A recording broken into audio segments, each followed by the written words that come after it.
Now we move on to operant conditioning. Operant conditioning was made famous by the works of B.F. Skinner, an American psychologist. Keeping with the theme of experiments involving animals, we now want to introduce you to the Skinner box. Simply put, the Skinner box is a small box with a lever, a food dispenser, and an electrified grid in which a rat is placed. Operant conditioning happens in a three-term contingency, also called the ABCs of behavior. A stands for antecedent, B for behavior, and C for consequence. Now, let's picture the rat being in the box with the lever. This is A, the antecedent. Then, the rat hits the lever by chance. This is B, the behavior. In our example, 4 consequences, C, can occur.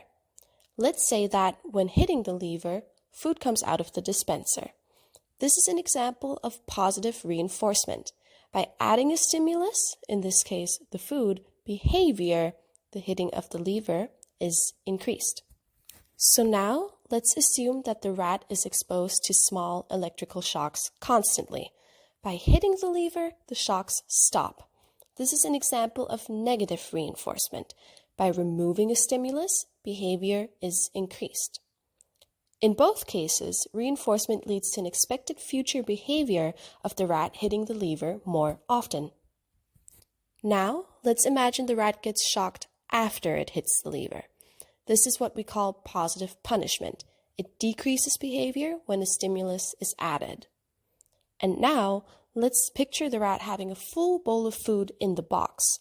When the rat hits the lever, the food is taken away. This is an example of negative punishment. When a stimulus is subtracted, behavior decreases.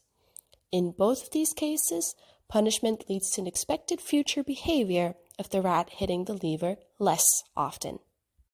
At this point, you might have guessed that this concept, once again, also works on humans. Picture this scenario. You're tasked to do the dishes by your father, so you start doing the dishes. Now, your father might reinforce your behavior by giving you sweets and a hug. This is an example of positive reinforcement, as you might want to do the dishes more often in the future. Now we have covered both classical and operant conditioning with examples, and hope we've been able to explain both concepts to you.